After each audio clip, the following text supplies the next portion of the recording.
Part 2 of the Just a Killer love story. How did my voice get like that?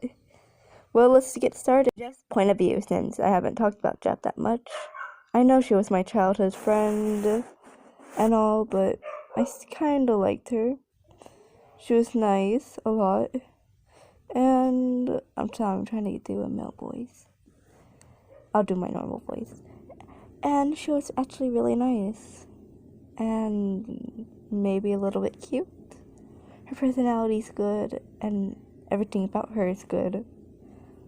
But I have one question. Why does her family abuse her? I guess I'm gonna have to kill them if they hurt her one more time. Sorry for all the background noises. My dog's in the cage because she was being bad. Let's continue in your point of view. YN, come get some food, your mom said, but you know she had some guest overs and she was pretending to be nice. Sorry if my voice is kind of broken. I'm tired and I'm recording this at night. And you went downstairs. There were some kids your age, and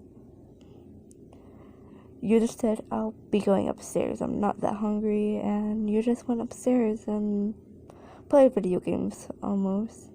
You had a few days off, like 4 days or 5. You couldn't remember.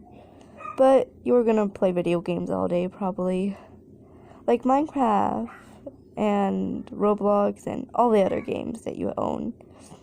Any game you want, really. And you were wondering about Jeff.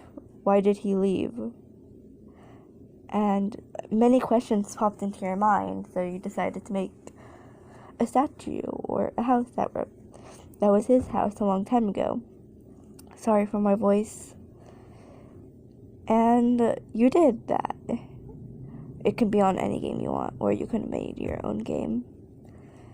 And then the guests left, and your parents started screaming at you for not come eating with them. And you were such a bad daughter. But you really didn't care. And then they left, but not without giving you a punishment, they said.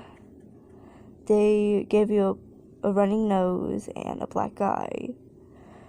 Nothing will stop you from getting hurt, the voices said. Those are your voices in your head, just so you know. And this is Jeff's point of view, so let's get to it. Jeff's point of view.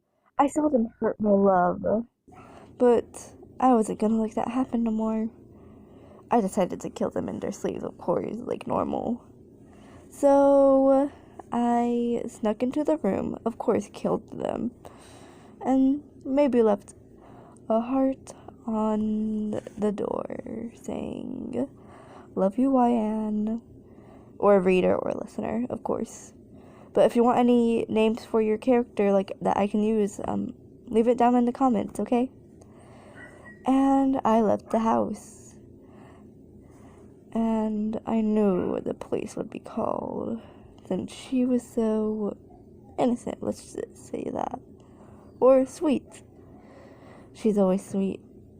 So easy to be broken. Like my family, like my brother. He's not dead, I know that. Or Jane.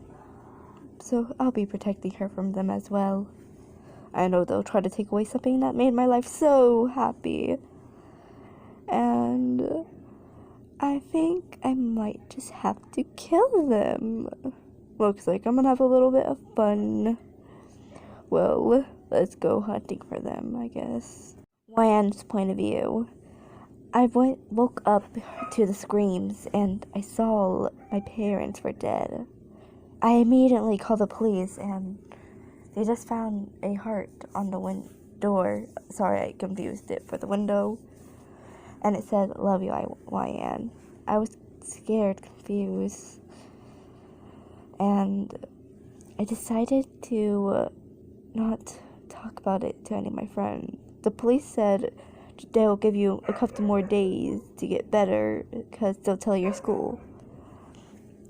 And one of them were your best friends. They were one of your police best friends, and you always talk to them when something like bad happened.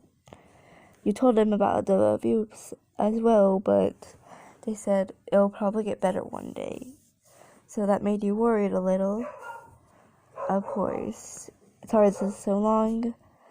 And you wanted to get revenge one day. For him killing your parents. But then you thought of something. They always hurt you. They always never cared about you. So you decided not to get revenge. And you wanted to find a person and thank them. If it was somebody you knew, you'll be happy. But if it was your crush, you'll probably freak out. Well, that's the end of part 2. Let's leave this video off with a bang. Goodbye. I'm confused what I'm doing.